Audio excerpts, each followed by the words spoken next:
All right, what's up, everyone? Welcome back to the 3 of 7 podcast.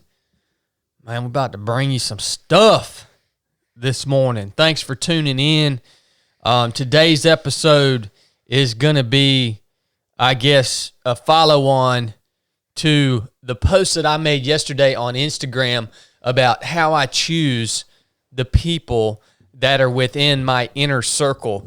And I said I ask one question about the people that I surround myself with, and that question is, would I choose them to go into battle with, right? Would I choose them for that? And there's a lot of things wrapped up in that question. There's a lot of aspects that determine the answer to that question. So we're just going to talk through some things that I look for in the men and women that are in my inner circle.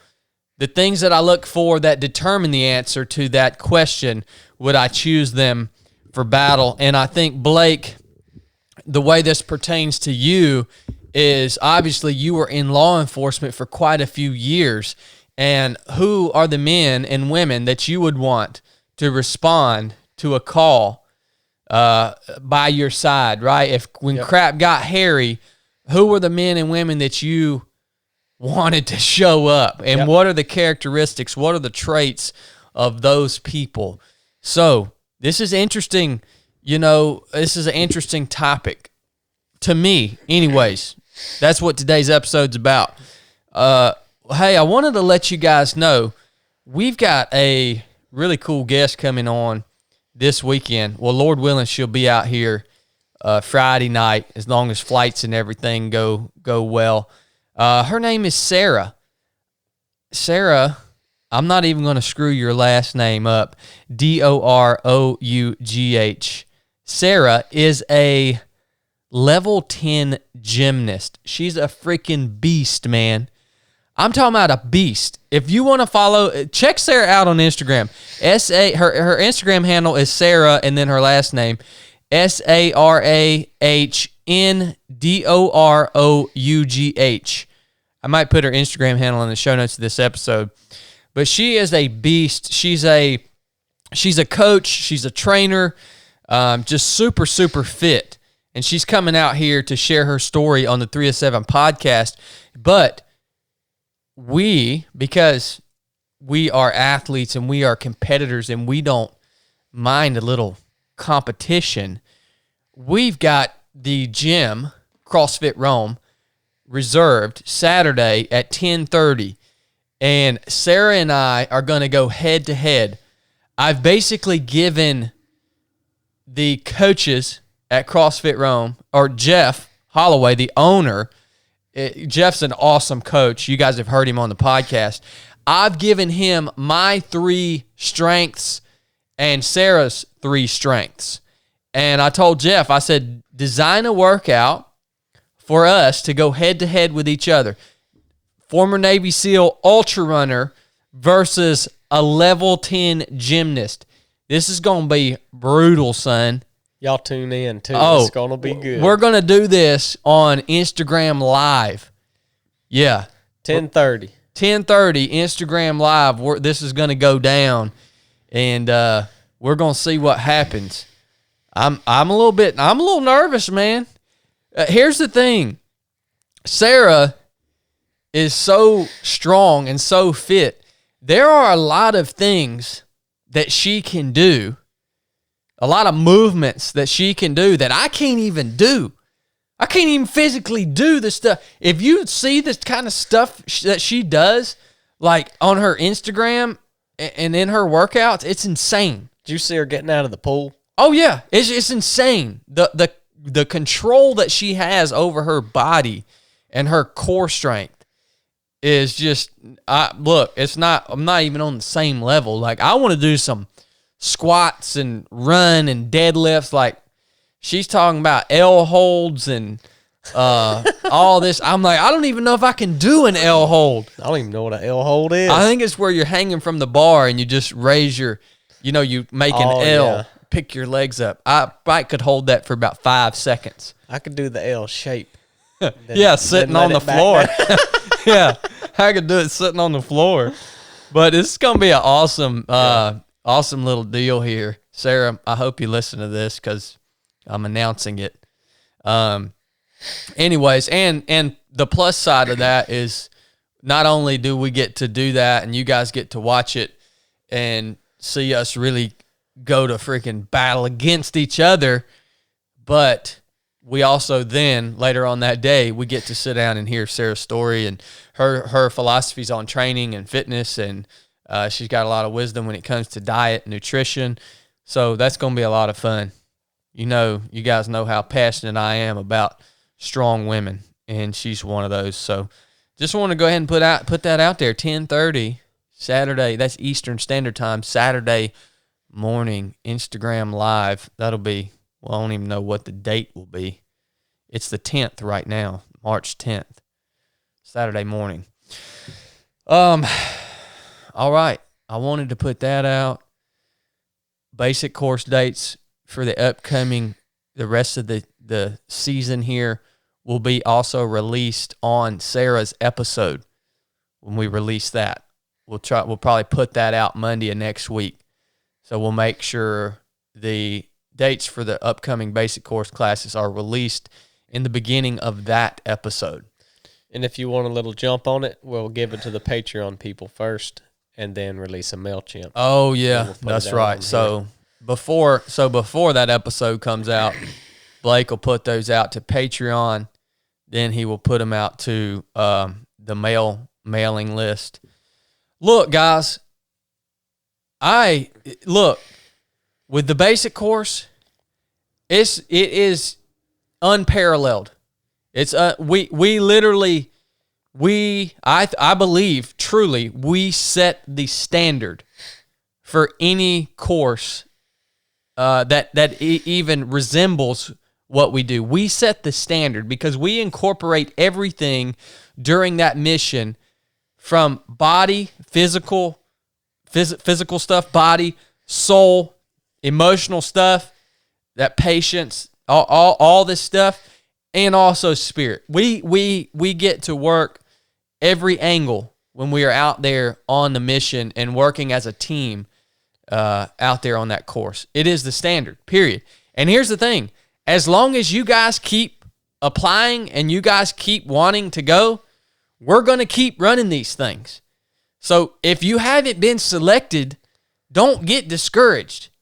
Continue to keep us updated on when you want to come, because I want every single person that wants to come out and experience the growth, the teamwork, the change, the skills, everything that happens at the basic course, everybody that has the grit and the courage to sign up and they want to come out, I want them to come out.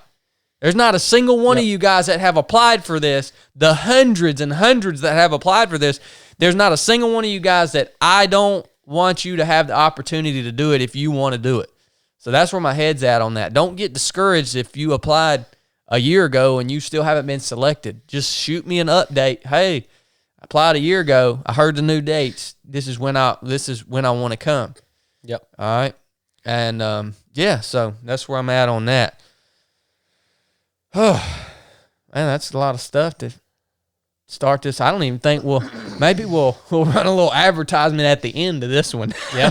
So that's awesome. All right, sweet, guys. Again, thanks for joining in. Thanks to all you guys that have left us a review on iTunes. Thanks to all you guys that support us on Patreon and share these episodes on Instagram. We rely on you for this show to grow, period. We can't do it without you. This is the post I made yesterday. We talked about, I'll read the post. Combat effective, my inner circle must be. Combat effective, my inner circle must be. That's some Yoda talk for you right there. At his core, the essential traits of a warrior are inherent and identifiable by other warriors. All right? What I'm saying here is the traits of a warrior are inherent. In other words, when I'm asking this question of someone, of would I choose this person for battle, I'm not thinking about how well they can shoot, how well what their tactical skills are, right? When I'm asking this question, I'm looking deeper than that, right? The traits of a warrior are the things that are important, the personality traits of who the human being is, that is more important than the hard skills. The hard skills can be taught. Yep. All right? So that's what I'm talking about here. That's the very next part of this post. I said, you might think it odd that I determine my inner circle based on this question, would I choose him or her for battle?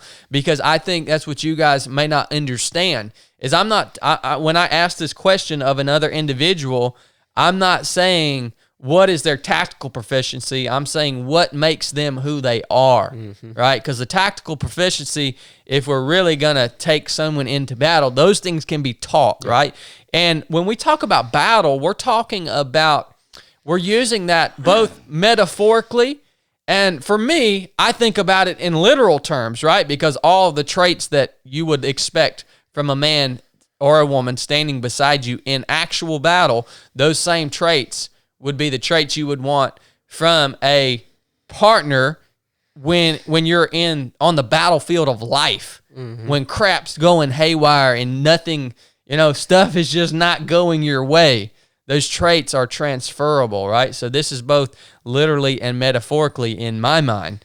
And then we talked about how in this singular question are multiple examinations that decide the ultimate answer.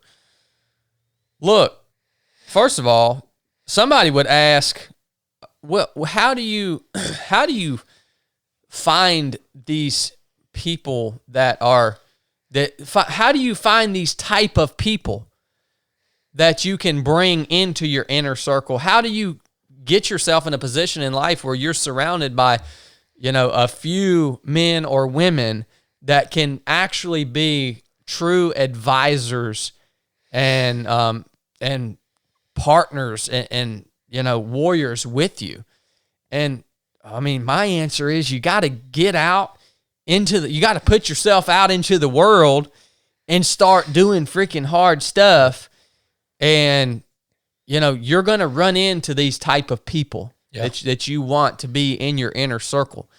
To me, that's a big part of the reason I go to the gym in town, is to put myself out and actually be around individuals. And if you're just holed up, I've been accused of being a hermit. Now, I do have some hermit tendencies, but if I never got out and, did hard stuff in public, even racing, ultra running, going to the gym, it would be hard to find these people that I want to surround myself with, and even harder to get to know them. Yep. All right. Because when you ask this question of someone, would I choose him or her for battle? Understand that the answer to that, it may not be immediate. You actually have to spend some time with some people to be able to answer that question. Some people you meet, you kind of know it right off the bat. But there are a lot of people that are worthy to be in your inner circle that you may not know it until you've spent some time and done a few hard things with them. I was going to say, sometimes they'll find you out. Yeah. But you have to trust them, and you got to have a little bit you got to hold back a little bit in the beginning. You don't want to open completely up to somebody that you haven't vetted to be in that inner circle yet, but you got to open up some to let them in and see how they handle a little before you give them a lot, Yeah, 100%, man. And why is this even important? Well, because if you surround yourself with the right people, like, I'm not talking about your extended friend group. I'm talking about if you surround yourself with the right people in your day-to-day life, in your business, when decisions have to be made, when life is hard, if you surround yourself with the right people, you are going to be much more successful than if you try to just keep people out of your inner circle, or maybe you're picking the wrong people. All right. As long as you continue to think and act like an individual, you will continue to fail in life. I truly believe that. And that's why it's important to develop that inner circle. All right. That's why we're even talking about this. You even think about a rope, right? Like, or even 550 cord. And inside that rope is 7 or 8 other strands that are somewhat braided or twisted together. But that little bitty piece of cord's so strong because it's got so many different pieces inside of it. But if it was just the nylon sheath on the outside of those little ropes, I mean, it ain't gonna hold 550 pounds. Mm-hmm. So that's a material example of a braided cord is stronger than just one strand of the cord. Yeah. And I consider my inner circle 3 or 4 people. Yeah. Well, really, yeah, I would say, obviously Brooke is Brooke is just an inherent part of my inner circle because she's my wife and my closest partner in life. Like outside of your spouse, I would say maybe 3 or 4 people. Mm-hmm. You know what I mean? That's about as big as it needs to be. These are really tight personal relationships that you need to be able to depend on these people in a deep and meaningful way. And I think you have to constantly assess who is. I think you have to constantly assess each other. Yeah. Within that circle. I want y'all to know I record podcast episodes all the time that never get released because I go a little too hard. I'll get on here, son, and I'll get a little sideways. I'll go a little too hard. And I've got people in my inner circle that I will run this by, and they will tell me that they will constantly assess me, not only on that level, but on the multiple levels, and say, hey, man, you went a little too hard on this. You might want to rethink this. All right? And that's what we do. So constantly assess who you have in your inner circle, and are they maintaining the traits that we're about to talk about? I mean, I can't tell you. My inner circle has changed multiple times throughout my life because people change. Yeah. I mean, I can't tell you. I mean, even this is down to family members. You all of a sudden, you see that, this person is changing. They're no longer holding the line. They're no longer contributing. And I don't know what else to do. As a matter of fact, I don't do anything else but just cut them off. That's my answer. I just cut them off. I just don't have time. Yeah. Time. Brooke, I drive Brooke crazy. Oh, another thing, Brooke wanted me to tell you guys, I had to apologize. She's not afraid of the dark. I had to apologize from last episode. She's not afraid of the dark. She told me she would not cook my dinner anymore this week if I didn't say that on this podcast. Well, she doesn't cook me dinner, so I'll say she's afraid of the dark. All right, let's talk about some of these traits that we can assess each other on here. All right, this is in no particular order of importance. I just was running yesterday and I started thinking, when I asked that question of my closest advisors, would I take them to battle? What are some of the things? This is not comprehensive, right? I could add to this, I'm sure, if I thought more deeply about it. So the first thing that I spoke into my phone here is able to take and manage risk. If I'm looking for someone to go to war with in life, it has to be someone that is able, that has the courage to take risk, but also has the wisdom to manage that risk. How many people do y'all know? I know a bunch that they're great people. There's a lot of great people out here. There's a lot of great people in my life that will not get a yes answer to this question of will I go to battle with them. This doesn't mean if the answer is, if I'm assessing you and the answer is no, I'm not going to battle with you. All right. It doesn't mean you're a bad person. All right. But this is for me, this is a disqualifier. How many people you know that remain pretty much stagnant in life? They're in that comfortable place, right? Because they literally refuse to take any risk. Yeah. Literal risk and even just financial risk, risk with their career, whatever. I'm talking about risk in general. Okay. Yeah. This is a pretty rare trait. Now, in the SEAL teams, we took extreme risks, even in training. In training, I'm talking about, dude, I remember doing a night jump one time, and I maybe had 30 jumps or something, and we were getting loaded up and full combat equipment, body armor, night vision, weapon, and rucksack, full loadout. I had never even jumped before, even in the daytime, with body armor. Like, I remember, you want to talk about stretching your ability to take risk. I mean, it was very, very risky. And we did it, and let me tell you what happened here. We took that risk in training in order to stretch our capabilities, but the risk wasn't managed properly because the people who were in charge, who were leading this training evolution, they should have given more consideration to the fact that a third of the platoon were new guys with 30 jumps. They had never jumped body armor. All right. Whereas, the leadership, they had been doing this crap for 15 or 20 years. Yep.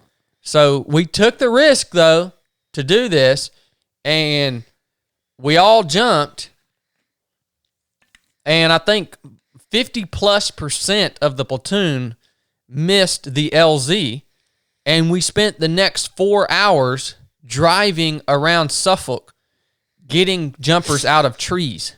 Gosh. Or picking them up in farm fields or whatever it was. Yeah. Right? So the risk wasn't managed properly. We were willing to take it, but it wasn't managed properly. And that's the second portion to this trait right here, is you got to find a individual that's willing and courageous enough to take the risk, but not a person that's reckless. Yeah. Because I know those people too that are over willing to take risk, and they don't understand how to manage it. Every single evolution we did in the SEAL teams, every single one, real world or training, we had a ORM, operational risk management form that we would fill out. We all hated it, but there's no telling how many lives it saved. You have to have a process in your mind, and you have to have the wisdom to manage that risk that you are willing to take. All right. Now, what does it mean to manage risk? It means you're assessing the reward that you're going to get versus what could potentially the negative impact, right? Yeah. So what are the potential negative impacts of this decision, of this training evolution, of this conversation? What are the potential negative impacts versus what are the rewards I can get from it if it does go well? Mm-hmm. And we do that in our business, man. Oh yeah. We're talking about running this alpine mountaineering trip in August, and 100% there's risk involved. 100% there's risk involved in the basic course. The proving grounds, everything we do, there's risk involved. You know why? Because nothing that we do is canned. Right. We don't design any mission for the masses. All right? Nothing we do is canned or staged. Nothing. And so we have to constantly do ORM within our own business. We have to say, what are the benefits? What are the things that we can pass along to these students? And what are the potential, bad things that can happen? Mm-hmm. And you have to make sure that the benefits are going to outweigh the bad things. Yep. Right? And when you identify the negative things that can happen, you put processes in place to mitigate those bad things, right? So you try to cut them off. Yeah. So that's ORM. Yep. You got anything on that? No, you hit it, man. Risk versus reward. Yeah. That's what I always think. Is it, even if I achieve success in whatever I want to do, was the risk I took worth it? Even, how much potential is there to go wrong? And if it does, what is it? And is it worth achieving the goal? That's the way I always think of it. That's it. So able to take risk and able to manage risk. All right. Here's two other things right here. Intelligence, and they have to be teachable. All right? I'm sorry, but if I'm going to choose you for battle, you have to have a certain level of intelligence and common sense. Yeah. For us in the SEAL teams, for you to get a SEAL contract, you had to score very high on your ASVAB. Like, you had to score in the top percentiles of your ASVAB. Why? Because being intelligent is important. Now, the ASVAB was on things like math and science and, all these things that obviously, we used math in the teams, especially me as a breacher, calculating minimum safe distance and, some other things, net explosive weight. But, there were a lot of things on the ASVAB that all it did was represent your overall intelligence. Wasn't necessarily, didn't necessarily pertain to the everyday job.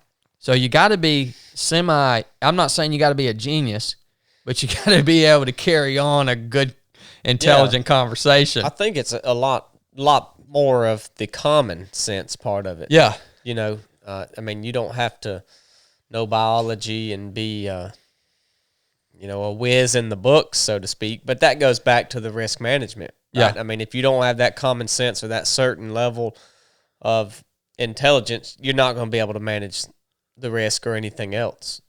That's like the root. Foundation. That's what I wrote down, was intelligence, because you have somebody, I think back to like responding to a call.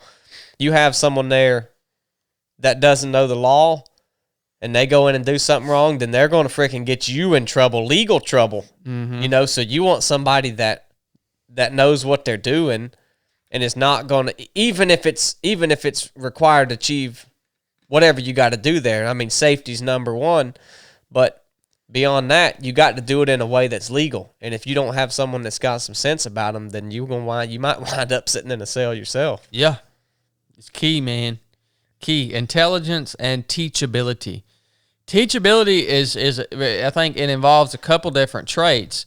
To be teachable, obviously, you have to be semi-intelligent to be able to learn new things. But I think the biggest thing about being teachable, and I have to uphold these. You guys understand? I have to uphold these same standards for the other men that I'm in their inner circle, like Blake. Right? If I decide to no longer be teachable, in other words, I decide to become a know-it-all because I have more experience on paper than other people in my inner circle, so I'm just closed-minded to anything that they have to say, then that disqualifies me from going to battle with these men. Perfect example, something as simple as this stupid daisy chain. We daisy chain the ridge lines on our tarps at the basic course. And so I've done daisy chains before, but here the last few classes, I have been doing daisy chains the wrong way. I start from the end of the rope instead of starting at the beginning. And we get out on the basic course and we're teaching you guys how to set these shelters up. And we end up having to stand there for freaking 10 minutes untying 50 knots because the daisy chain doesn't work, right? Now, it would be really easy for me to be prideful and just say, well, screw it. Y'all can daisy chain the ridge lines because I don't want to look like a dummy anymore. But instead, when we were cleaning gear after Team 7 at Nathan's house, I was like, hey, man, come over here and show me. Let's talk through this daisy chain thing real quick. Like, I'm opening myself up and allowing myself to be taught. Yep. On even something as simple as that.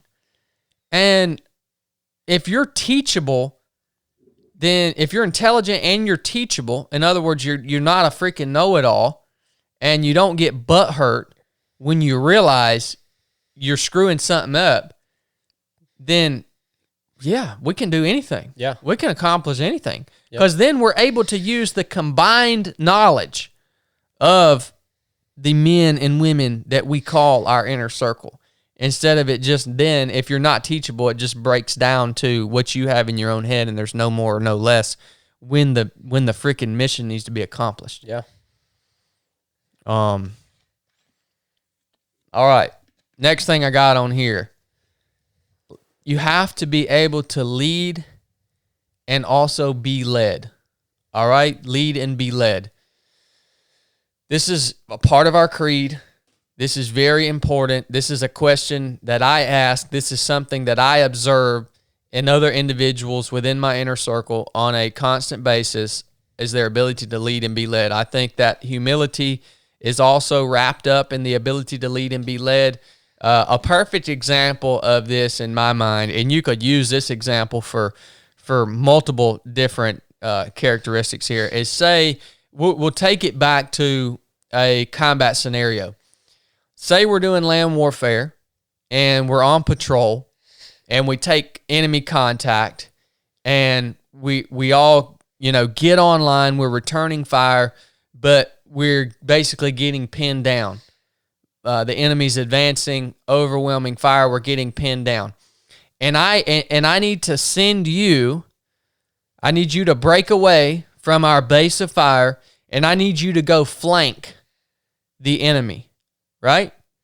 Well, first of all, for you to be led would be for you, you would have to be able to receive that order from me, right? Yep.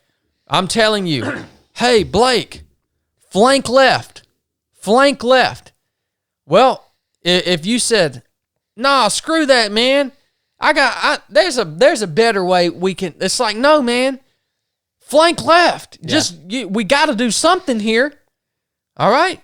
That's your ability to be led, to take orders, as long as they make sense. There's freaking 10 different ways to skin a cat. But if somebody tells you to flank left because you're getting overwhelmed, there's not time for you to sit and hash out all the different ways to do it. Yep. You get up and take your element and you flank left. And you remember that guy's in your inner circle for a reason. So trust. Yeah. You got to trust. If I know Chad's saying that, and I know he's in my inner circle for a reason, then I'm just going to do it. Because you might be seeing, I might be seeing something you don't see. Yep. Right? I may have a little piece of high ground and I can see those cats out there, and that's the reason. Trust is the very next portion of this, because you can be led, you receive that order, and you act. The very next thing, though, is I have to trust you to carry that out to the best of your ability. Yep. So as soon as you break away from the main element and you're going to perform this flanking maneuver, I have to trust the fact then, I have to trust your leadership abilities then. Yep. Because you and your element have now broken away from me. I've lost visual from you. I don't know what you're going to encounter between when you break away from our element to the point that you are in your flanking position, ready to flank the enemy. I don't know what you're going to encounter between here and there. You may take a secondary contact. Yeah. But I have to trust in your ability to lead, and I have to trust that you are going to do everything that you can possibly do to get that flanking maneuver done and crush the enemy. Yeah. And if I can't freaking trust that in your leadership abilities when you break away, I got nothing for you, son. Yep. Yeah, and you have to be able not only to trust that I'm going to do that, but to trust that I trust, to believe it. Like if I'm going to be in somebody's inner circle, then I have to display that I trust them. They have to be able to see that, or else it works both ways, in other words. 100%. Oh, it would 100%. It all works both ways. This has to be revolving between all of us, So, ability to lead and be led. The next one I typed in here, the ability to make decisions under pressure. Mm-hmm. You guys have heard me say before that for me, the foundational principle of leadership is the ability to make decisions and make those decisions under pressure. It's really freaking easy to make up your mind when there's not life and death on the line, or some kind of big deal on the line, or someone else's health or wellness on the line, right? Yeah. I have to, again, trust in your ability to make decisions when you break away from the main element and say, I got to, just like the other day when we had to send Nathan back to the truck with a student that had some health problems. We had to trust in his ability to make decisions once he broke away and performed that task. Yep. We trusted him completely to make those decisions when there were some, there was health and wellness of one of our students on the line. Yep. So that's important. All right. We got a few more here. Integrity. Honor and integrity. I think these are the things that help enable us to trust one another if we have faith in each other's honor and integrity. All right? Honor is simply doing what's right, the adherence to what is right. Integrity is doing what's right when no one is looking. All right? Those are two important things. Those are two of those things that you may have to spend some time with someone until you really know about, their honor and their integrity. Those are two things that may take time to identify in another person. Yeah. But they're extremely important. Yeah, that doesn't come up that often, an opportunity to where you're with someone and they're exercising integrity. So you're right. You got to spend a lot of time to identify a lot of these characteristics in somebody. Unless you do what we do. Yeah. And freaking go out on hard, gritty missions all the time. Yeah. This is why I keep telling you guys, if you have a corporate team, hit us up, man. I don't even care about the money. I'm not telling you this. I'm telling you this because if you want to thrive at work, in your business, with your team, you have got, it will, I don't want to say you have to, but if you will go out and go on a structured mission with us or anybody else that's legit, it's going to speed up the process for you. It's going to speed up the process for you as a business owner or a leader to determine your inner circle. It's going to speed up the process of you being able to establish your chain of command. We do what we do. We have opportunities as a team, me, Blake, Nathan, and everyone who works with us in the missions that we go on. We figure this stuff out about each other in about 2 days. Yep. Because it all happens. It all comes up, right? And not only is that going to speed up the process for a business or corporate team, it's not even going to speed up the process because there are things that are learned out there that you're not going to learn elsewhere. You're going to do something like that and you're going to achieve something that would have never otherwise been achieved. Mm-hmm. It's not going to, in some things it will speed up the process, but it's going to bring you to the next level that you weren't able to reach until you did something like that. 100%. All right, let's take a quick pee break. This episode was brought to you by Natural Rapport. I hope you guys have heard me talking about Natural Rapport. They make uncomplicated pet essentials that are gentle, safe, and effective. Why does this matter to me? Because we have 2 dogs at our house, and we don't have kids. So we treat our dogs like our family members, like our children. I know that might sound crazy to a lot of y'all. That's just how we are. We want to make sure that we give them the best treats and the best grooming products and all that stuff that they need possible. And Natural Rapport fits the bill for that. All right? All the ingredients used in Natural Rapport products are as close to nature as possible. Most of them are single ingredient. They're all made in the USA. Who wants to feed their dog that they love a dog treat that's made somewhere over in China?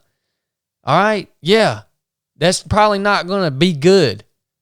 I'm not big on the Chinese dog food treat products. But hey, guess what? We got Natural Rapport, 100% made in the USA. Yes, they're awesome people. If you guys love your animals like we love ours, go visit Natural Rapport on their website at nattywrap.com. I'll attach a link to their website in the show notes of this episode. Give them a follow on Instagram at Natural Rapport. And of course, they've given us, as 3 of 7 podcast listeners, a pro code.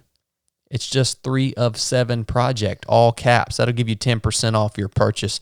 Go check them out if you've got animals. Yeah, you're going to love them. Thanks, guys. All right, we're back. Thanks for bearing with us on that. This podcast is running a little longer than I thought it was going to, but I hope y'all are enjoying it, because I am. Time flies when you're talking about good stuff. All right, we talked about honor and integrity. You good? Yeah. All right, next thing I got on my list is grit and violence of action. Grit. There's really no substitute for grit. No.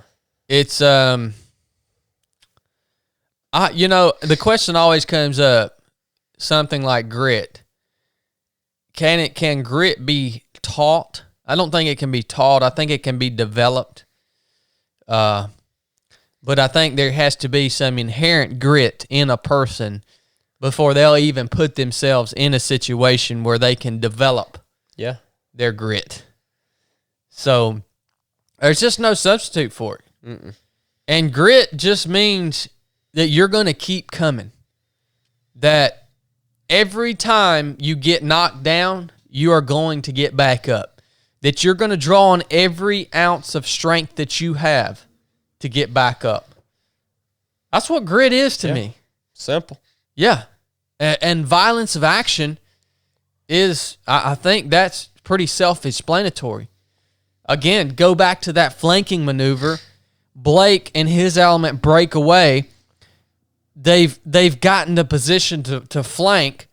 Well, when they come up over the terrain feature and they start, and it's time for them to hammer the enemy on their flank, if they just get up there and take a few pot shots, it ain't going to do me no good. Yep.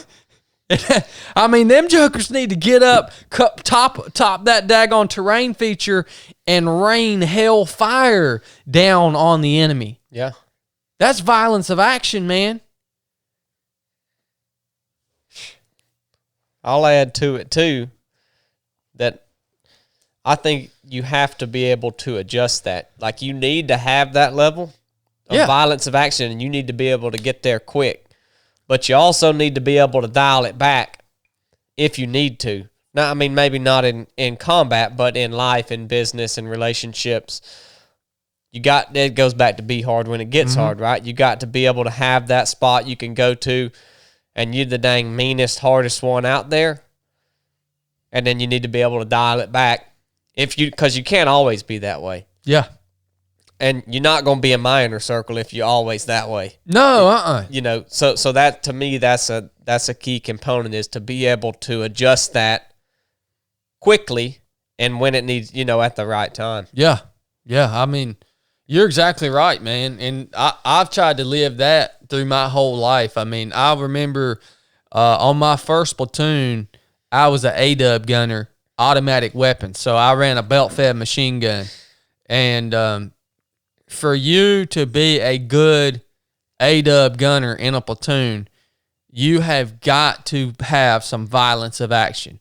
Because when you get contacted, everybody in the platoon, they want to hear those freaking automatic weapons rolling, son. I mean, they want to hear them singing. Uh-huh. There should never be a lull in fire if you're an A-dub gunner. You sing off of each other. So you got 2 A-dub gunners in a platoon. Well, I'm gonna hit a burst and my other AW gunner's gonna be listening, and as soon as I come off the trigger, he's gonna pick up the fire. So it's just da da da da da da da da. You know, but you make those things sing. There's never a lull in fire, and that makes everybody else in the platoon real happy and comfortable, right? But I think it surprised them because I'm pretty laid back dude, believe it or not. I'm pretty chill most of the time, and you know I'm just they didn't know me. I was first platoon. They just thought I was some freaking dude, some redneck guy, you know. Guy and Time. and son, I can tap into that violence of action, and I can make that A-dub eat. And I'm talking about boom, I hit the ground, I'm throwing a burst. As soon as I come off the trigger, hopefully my other A-dub gunner picks up that fire. While he's picking up the fire, I have to get up off the ground with this big machine gun and sometimes 200 to 300 pounds of gear on my body. I'm essentially doing a burpee, getting up off the ground, and I'm moving. And then as soon as he stops firing, I'm getting back on the ground to pick up that fire. You have to do that because fire draws fire. Yeah. If you shoot from a position, especially with an A-dub, guess what? Your enemy wants to take you out. If you have an A-dub, you are going to be the main target of your enemy because they don't want that thing shooting at them. Yeah. So every time you shoot, you better get up and move because you got bullets coming back your way. And so it takes a lot of violence of action and physical fitness to run that thing, right? It really does. That was one thing I put on mine is that you have to have some level of physical fitness. Doesn't mean you have to be a specimen of health or in tip-top shape. Obviously, for combat, you want that. But in life, it says something about you. Even just the effort that you're working toward that. It speaks volumes about you. Yeah, I mean, that to me it's a requirement.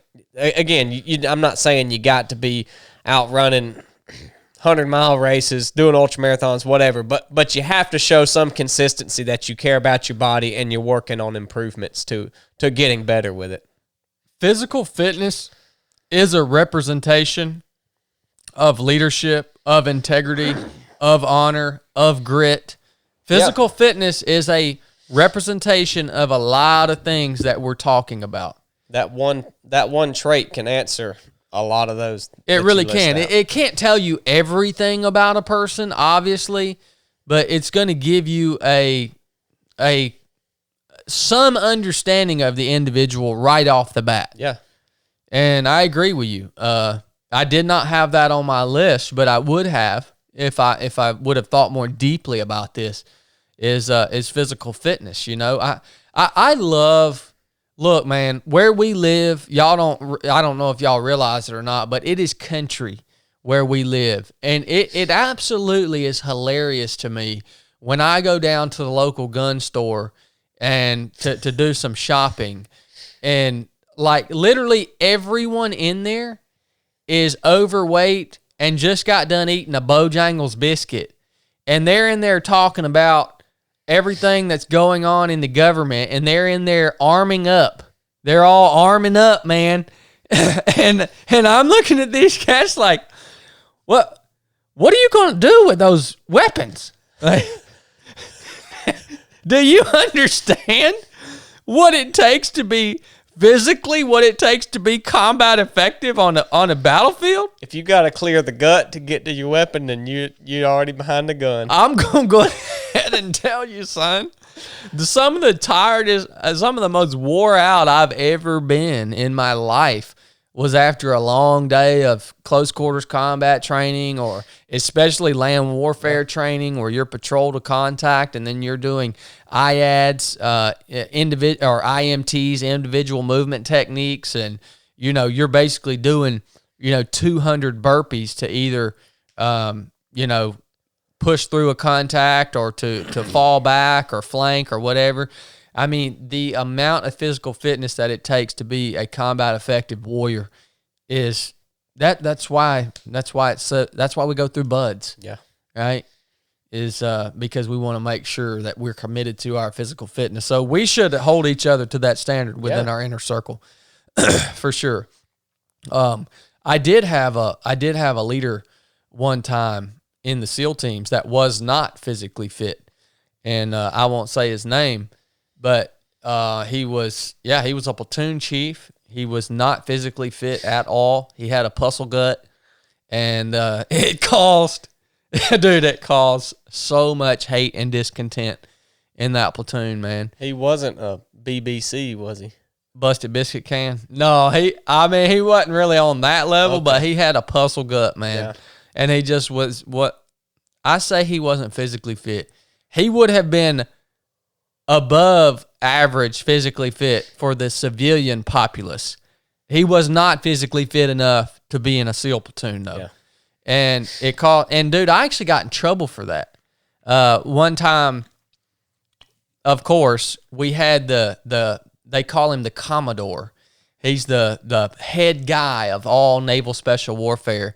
And, they would always come around every now and then and do their little dog and pony show like, hey, look at me, I'm the Commodore.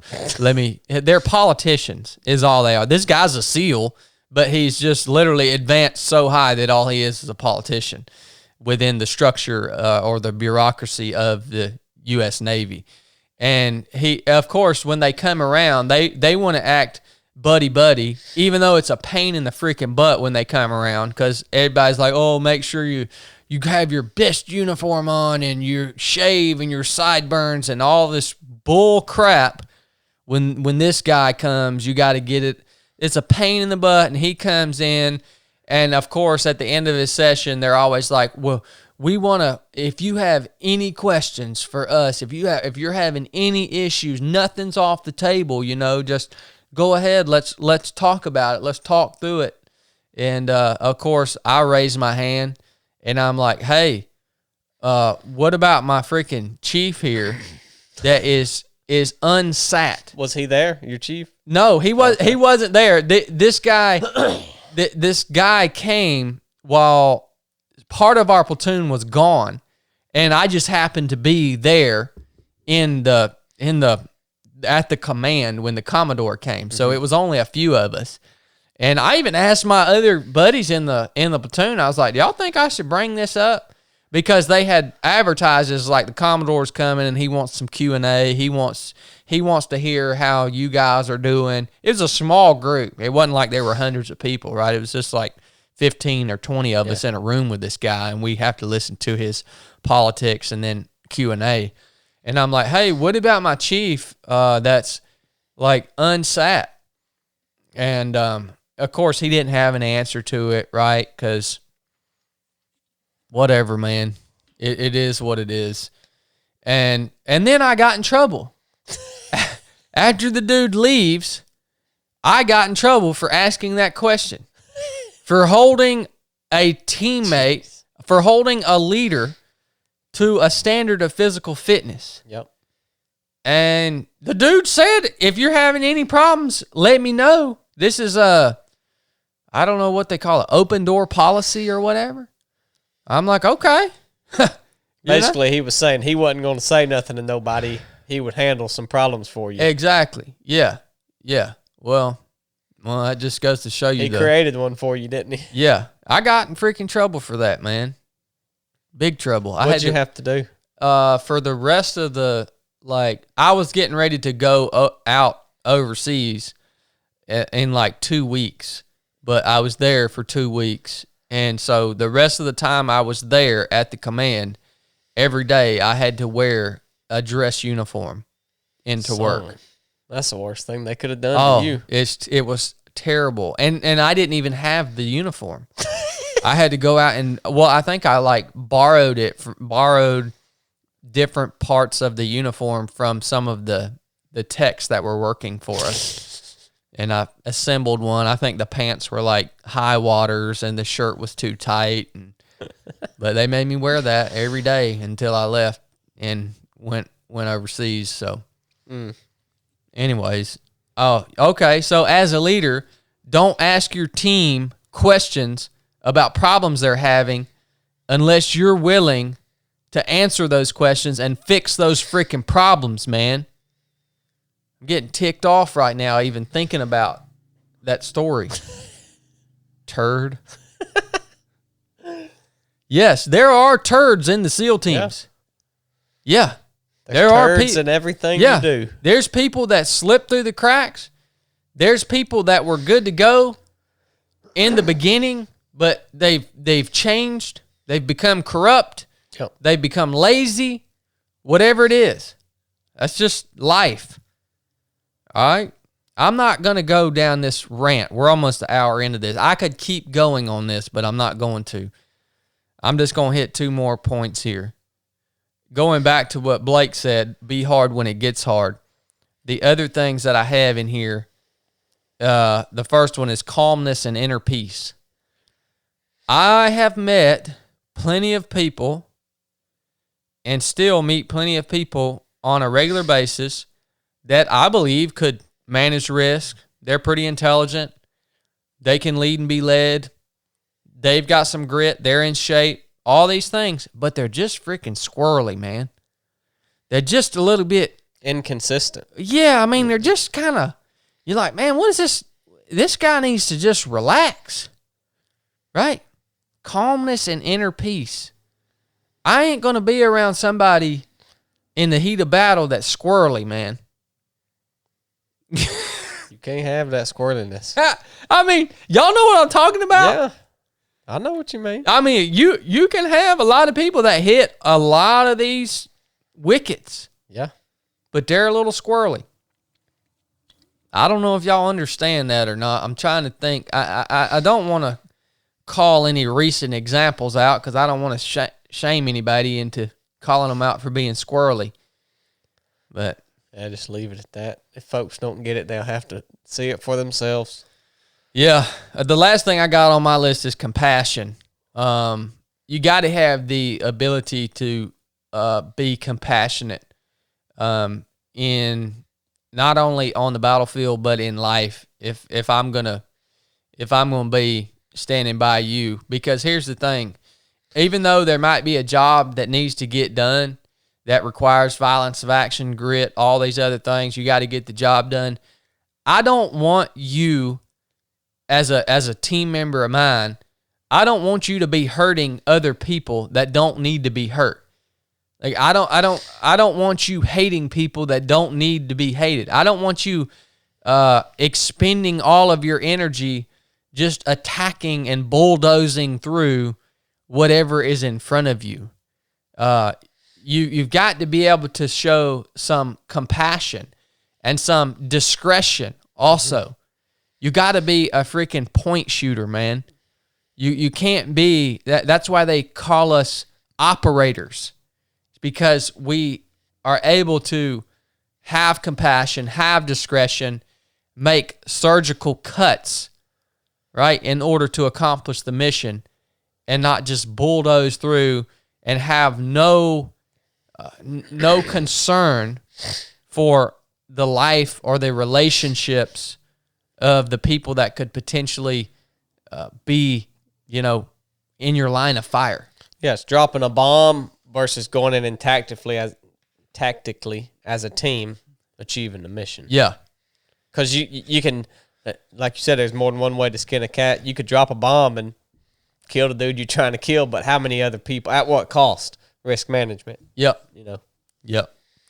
You got anything else on your list that I missed, man? The only thing I would add is I want somebody that is going to lead or act in the absence of orders. I want someone that, if I see I need to break off and flank, I'm going to say, hey, I'm on a flank, and just do it and not wait on you to tell me what to do. I want someone, if they see something that needs to be done, if you see your relationship with your spouse is struggling, you going to wait for your husband or your wife to speak up, or are you going to take advantage of it and start implementing things to make it better? When in the business, if you see something that's slacking, am I going to wait on you to say, hey, Blake, this over here is slacking, why don't you pick that up?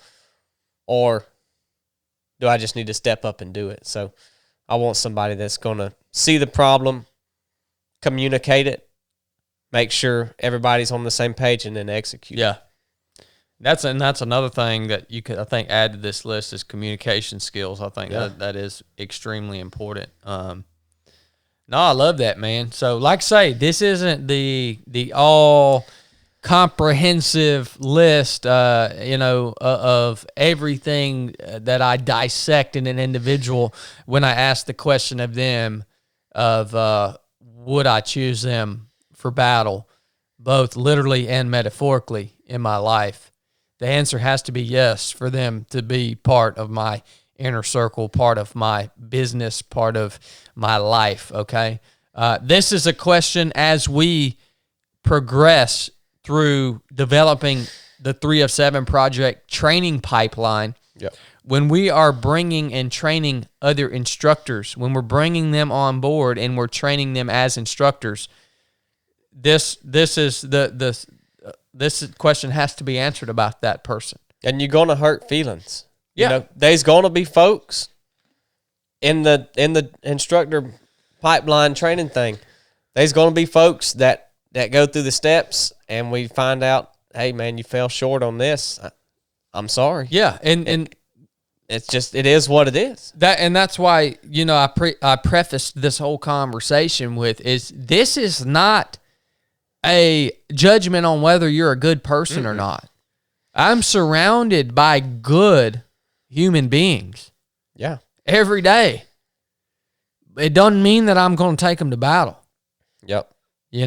So you're exactly right. But this will be the main question that we will ask in 2022 when we start onboarding instructors that have been through all of our training and now we're bringing them on board the team as instructors. Yep. This is the main question that will have to be answered. And now you guys understand a little bit about what's wrapped up into that question. And I would say to people that are listening, this is just us. Like, if somebody's life is different and they got different things going on, I think all these can be done. But, some of it you might could take out and some of it you might could add in for somebody else, not for us. And I think the big takeaway should be that you can't just hang around with anybody. You can't just let anybody into your inner circle. So if you don't like some of the things we said, I mean, that's okay. Yeah. But what I want you to take away is have something. Have some kind of list. Think about, who is in my inner circle and why are they there? And if they don't really bring nothing to the table for you or you for them, then why are they there? Don't just hang out with them because they're giving you some attention. Because a lot of people will just hang out with people just because they're willing to give them some attention or they're going to tell them what they like. Telling me what I like is not something I want someone to have in my inner circle. That's the truth, man. So set that structure up. If it's not in your life, set it up. Start thinking about it. Use our stuff. Use your own stuff, whatever. Amen, son. Ain't nobody gonna call Blake a fool. All right, guys. This is 3 of 7 podcast. Enough said.